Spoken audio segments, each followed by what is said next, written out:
Good evening, everyone. I am so glad to be back doing videos. My life has been a whirlwind, and I can't even tell y'all how happy I am now. Everything that has been going on in my life seems to be calming down some.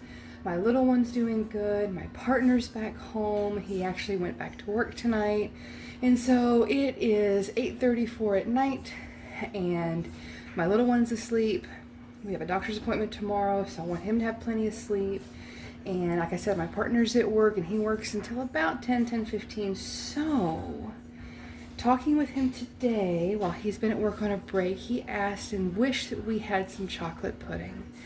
And so, I can do that. I've done it before. I've done this recipe twice. The first time worked out really well. The second time I rushed it, and it didn't work out really well. So take your time with this recipe. I'm going to list the recipe in the comments in the description of my video, and definitely take a look at it, follow along, and this is going to be fun.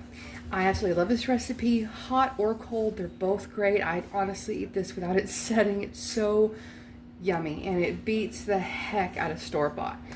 Plus, my milk here that I have over here, it goes out of date today. So I want to use it before it goes out. This is 4.5 cups of milk, and I hate wasting if I can help it. So I'm going to double the recipe that's going to be in the bio of the video. So follow along as you can, and I'm going to read off the recipe as I do it. So let's go ahead and get started. What we're going to do first is we're going to take for me, a large pot. Now, if you feel more comfortable with a large pot, go ahead. A smaller pot like this would work well for the regular recipe. Like I said, I am doubling it, so it's okay. First thing we're going to do is we're going to put in 2 cups of milk. We're going to put in a 1/3 cup of cocoa powder. We're going to also put in a 1/2 cup of sugar and a little bit of salt, which I did not pull out, so I'm going to go ahead and do that. Now remember, we are working with what we've got today. I have milk that's about to go, and I had quite a bit of it, so I'm doubling this recipe. So for me, it's going to be 4.5 cups of whole milk, a whole cup of sugar, 2/3 cup of cocoa powder, and it says a pinch of salt. We're going to put a little salt in. It'll be okay. So we're going to go ahead and pour your milk in to your pot, and I have all of this separated out like this. You obviously do not have to do that. I am doing dishes for my viewers. Isn't that fun? And if you know me at all personally, or if you see this video and it is way in the past and you've seen more videos since now, you will know that I absolutely hate doing dishes, but I will do them for you all because it's worth it. So I went ahead and measured out a cup of sugar, and so I'm going to add that in, and I'm going to come over here and grab. I use these containers a lot. This is the World's Fair brand. It's an off-brand, I think. I don't know if I got this from Save-A-Lot or my local Piggly Wiggly. I don't know. But these are really, really good. I have never had anything in my flour products or my powdered products, but I'm a little bit worried I might ever come across that, so I don't leave my stuff in bags. I open it up and I put it in something like this. And I use little scoops like this. It helps, because whenever you level out and you measure powdered like this, you want to pour it into your scoop, kind of like that, and then just scrape it off. That way you know you're getting a decent measurement. Now, if you want to get more particular, I didn't pull it out today because a lot of people don't have them, but I prefer to use my kitchen scale. If you have one, I will include the scale measurements in the recipe, because that is honestly the best way to be able to go about making recipes if you want it exact. So we're going to put in, for me, since again I'm making a double batch, 1 and 2 1/3 cup of cocoa powder. So I'm going to use a whisk, and I'm going to just kind of stir that in. And again, this isn't on the stove or anything. I'm just going to try to get everything moved around a little bit. Okay, so yeah, it's still all like that. What we're going to do right now is I'm going to transfer you guys to my stove. So hold on a minute, and I'll be right back. And we're back. This is a unique angle for the stove, but we're going to go ahead and get this start to simmer, and we're going to work the rest of our prep here if we can make that work. All we want to do is turn this on to about between 6 and 8, probably around 7 if you have numbers. If you don't, you're looking for like a medium to medium high. We're going to watch it. We're going to want this to steam. All of this that's in here that's all clumpy and whatnot, we want that to melt into the milk and slowly start to steam. Do not boil this. So next thing we're going to do is we're going to get a bowl. I am going to take my rings off for this. And I'm going to turn on a little bit of hot water in the sink because I'm going to show you how I separate eggs. And hopefully that noise, that isn't going to be too terribly loud. Now, for me, again, like I said, I am doubling my recipe. So what I'm going to do is we need 4 egg yolks. This is really great if you've already made like a white cake or if you like egg white omelets and stuff like that. Save your yolks for this recipe. But what I do is I take cold eggs, because it doesn't matter in the least, and I just crack them all open here in my bowl.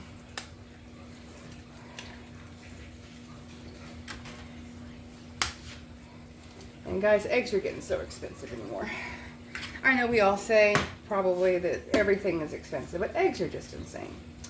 And so we are hopefully going to be looking into getting some chickens by spring because this is crazy. So I went ahead and did all of my eggs in a bowl. Now, you know, if you know me enough, that I don't like certain textures. So this is not comfortable, which is why I do have water going. And you can use gloves for this if you want to, but this is honestly the easiest way, for me at least, to separate eggs. So I'm going to grab another bowl, just like this next to it. And I'm going to grab here, and we're just going to very lightly roll it around until you see that egg white fall off. And you're just going to put your egg yolks over there. And you're going to repeat that process. Is this comfortable? No, it is very gooey and I do not like it. And you're welcome to separate eggs in the way that you do it. But for me, I don't risk breaking the yolk as much, which I am very prone to doing. This way I can cradle the egg and then you can feel how it comes off. And there you go. And so those are all taken care of. And I'm going to wash my hands real quick and get all of that off because that is not a fun texture for me. Now you can take these egg whites and you can whip them up in a food processor or a hand mixer if you have them. Add a little bit of regular sugar and such and make some meringue or just set them aside, which is what I'm going to do for now. But we have our 4 egg yolks. I don't want to tilt it too much. 4 egg yolks in our bowl, and this is still starting to come to temperature. We're going to stir this again. Try to keep yourself over next to it so we don't forget to stir it. And we just want to get this to dissolve really well. And this isn't steam you're seeing, this is powder coming up and off of that. Alright everyone, I've had to pause it for a moment because I already screwed up the recipe. The correct recipe will be in the description of the video. But I should have put in 4 cups of milk and saved the remaining half cup of milk because it does go in with our eggs. So pretend I didn't do that. Like I said, I am just someone in my own kitchen having a good time trying to make something and hoping to share it with you so you guys can enjoy too. But what we're going to do is to our egg mixture, we are going to add our cornstarch. Now, for the regular recipe, it is just 2 tablespoons. For my recipe, we are doing 4. And so I am just going to get that in there. So that will be 1, 2, 3, and 4. And like I said, you will be adding that half cup of milk that I messed up. It has a little chocolate in it. Hopefully it won't make a huge difference. We're just going to pour that in there. It is mostly just milk with a little bit of chocolate. We're going to come over here and keep stirring. It's mostly dissolved now. I had to pause everything and kind of reach in here and grab half a cup. But I'm going to use a little bitty whisk and be careful. The cornstarch can be a bit of a pain if it gets stuck. You don't want to make a mess of your kitchen.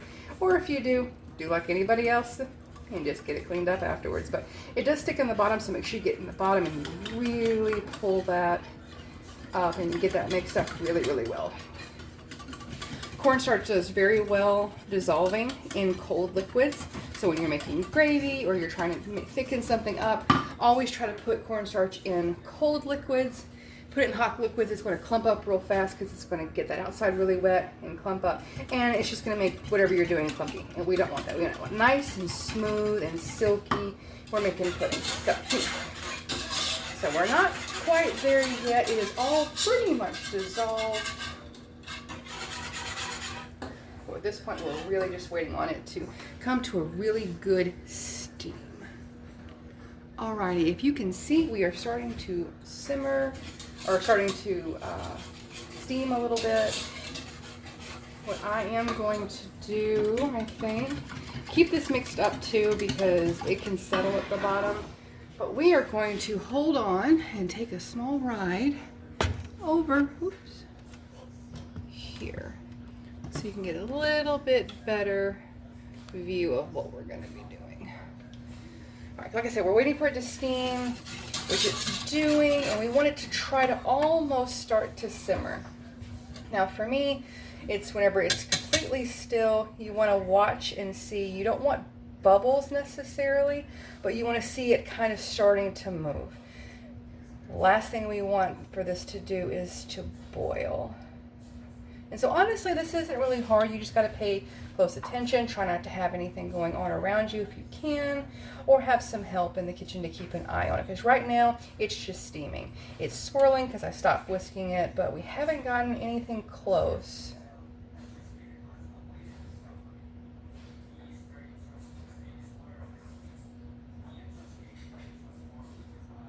And as you make it and as you cook, you'll be able to tell when you get to the right spot. All right, if you guys can see, it's pretty still, but you start to see it move kind of on its own. Around the edges, you'll start to see a little bit of bubbling and breaks in the foam part of the chocolate, in the froth part of the top of the chocolate. So as you see that we're about there, we just don't want to pull it a little too early. But we're starting to get there. It's about where we need it to be. We want it really good and hot, like I said, but not boiling. Because what we're going to do with the eggs is you're going to temper them. I'm going to pull this whisk aside because we're pretty done with both whisks. Now, like I said, I'm going to come back over here, give this another really good stir. Excuse my dogs outside. But definitely keep this stirred, and because you don't want it to stick to the bottom, because it can happen. Alrighty, we are about there. It's steaming enough, and yeah, we're there. So what we're going to do is going to stir that up again real good, and you're just going to get a measuring cup. This one I used to work on getting a little bit more of that milk out because I needed 4.5 cups, and my big one has 4. But what you need is a whole cup of this mixture, and you're going to pour it in here slowly, and you're going to whisk it. So I'm going to tilt this and get about almost a full cup. That wasn't quite a full cup, but it'll be okay. We'll get a little extra here in a minute. You want to reach it over here and pour it in slowly, just like that. This mixture is very, very hot, so you want to drizzle that in. And we are tempering the eggs, because if you just throw this egg mixture in as is, you are going to get scrambled eggs in a heartbeat. And we don't want scrambled eggs in our chocolate pudding. There we go. That works out really well. I'm going to grab a little bit more just to make sure we got that full cup in there. Like I said, this is not necessarily a science on this. This is just me at home wanting to make something that tastes good and fun and use up some ingredients. So now we're going to pull back out the other whisk, because that's all nice and tempered. Get rid of that one. And we're going to start pouring this mixture in here. And try to do it slowly, don't splash yourself. I'm trying to hold this at an angle to where you guys can watch. But definitely don't want to get any of this hot liquid on you.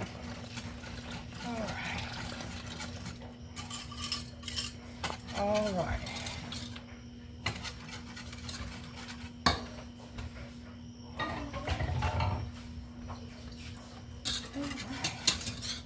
And we're going to keep that at the same temperature. And we're going to start whisking this. And you can really already feel how thick it's starting to get. And we're going to whisk this for a couple minutes, 2 or 3 minutes, just to start getting the consistency that we want. recipe, you can already see it's starting to thicken up some. Let's see if I can get you guys a little closer. There we go. So it's already thickening up some.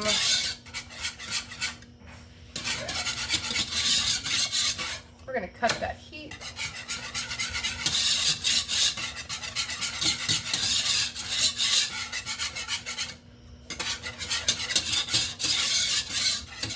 What we're going to do is I am going to grab an instant read thermometer, and you don't have to use an instant read thermometer, I'm just going to. If you do have one, it's helpful. You want it to be at 170 degrees. So we're going to see where we end up. And we are right there, so we're pulling that off of the heat. All right, and we're going to transfer you guys back over. All right, and we are back over here on our counter. All right, this is starting to look really silky, and don't be afraid to whisk the heck out of it, because you want to make sure there's no lumps and nothing else in there. And while this is nice and hot, we're going to add some butter. Now, if you're doing the regular recipe, it is 2 tablespoons. If you're doing a double batch like I am, because you want quite a bit, you're going to use 4. All I did was cube it up into cubes, so I cut some slices about half a tablespoon each, and cut it again, and then cut it again. So you have little cubes, and you don't really have to get fancy with it. You're gonna break it all up in here anyway. And it's not that big of a deal. So we're gonna whisk that, and it's hot enough it will melt that butter, not a problem. This is gonna give it a nice, pretty, silky finish. And we're gonna add some vanilla. Now, this is a special vanilla from my grandmother. It is a dark, dark vanilla, and it is a very old vanilla. And so it says in the recipe, and I highly recommend it if you're using store-bought or vanilla isn't aged like this one. It says 2 teaspoons of vanilla. I'm only going to do 2 teaspoons for a double batch. It is very strong. It's really, really good, but it's very, very strong.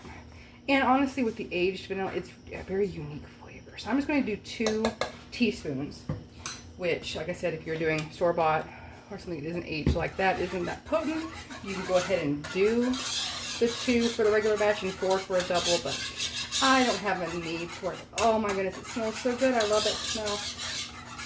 My grandmother is no longer with me anymore. She passed before my little one was born, and some things just remind me of her. All right, now this is nice and thick.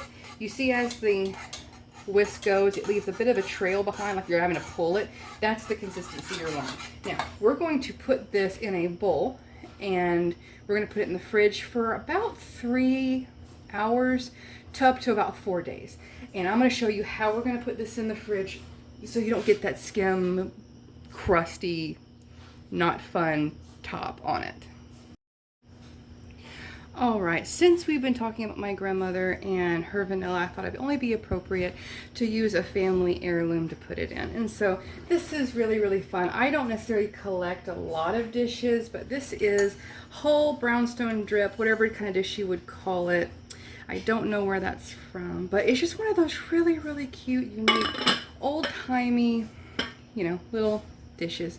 And I absolutely love this. I have a whole setup in my cabinet that has a ton of this type of dishes, and we're just going to scooch this to the side, and we're going to start getting that in here. So with any dishes that you've had put up, make sure you wipe it out really good, or you can full-blown wash it. These all were washed before they went in and had some lids on them, so I'm not too terribly worried about it. So we're going to give this another really good stir real quick. You really don't want that skim top to set up on it in any way. All right. And now you're going to grab a spatula, and we're going to start pouring this in. Excuse my dogs again. They got a new toy, and they absolutely love it. And again, you can also put this in individuals if you have a party or something that you want to fix something fun and unique for. You can definitely do that. And by the way, the cocoa powder I did use was the just cheap generic Walmart brand, or I think I've gotten some from the Piggly Wiggly in town. You know, just different things. So you can see how this is very, very loose. It has not set yet. So what we're gonna do, we did get that set in there, and we are going to grab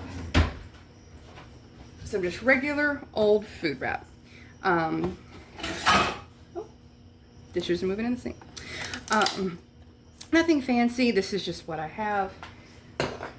And so all you're going to do, I actually prefer the press and seal stuff, but for this, not exactly so much. All we're going to do is we're going to get a bigger piece than you think. Push that right there. Tear that loose. All right, but we're not going to seal it down like you would think. What we're going to do is we're going to lift up and you're going to push, and you want it to touch. Normally you don't want it to touch, but this one you really do, because it's going to keep that skim top from forming. So as you get it to touch like I've done, go ahead and get it wrapped over the edge. And then just repeat the process all the way around. It's a little hot. Until you get it all the way done. So this looks really good, has an interesting texture other than it's really, really hot. You're going to seal it down the rest of the way as best you can. And like I said, it goes in the fridge for about 3 hours or so. You can let it sit for less time if you want it to still be kind of warm, as long as it has set enough, or you can eat it like this if you don't mind it a little bit runny. Either way, that's right there is how you make chocolate pudding. And on the thumbnail picture, I will show you a picture of it all finished up. But I hope you enjoyed the video. If you want to leave me some comments, please do. Please remember to be kind, and you guys have a great night.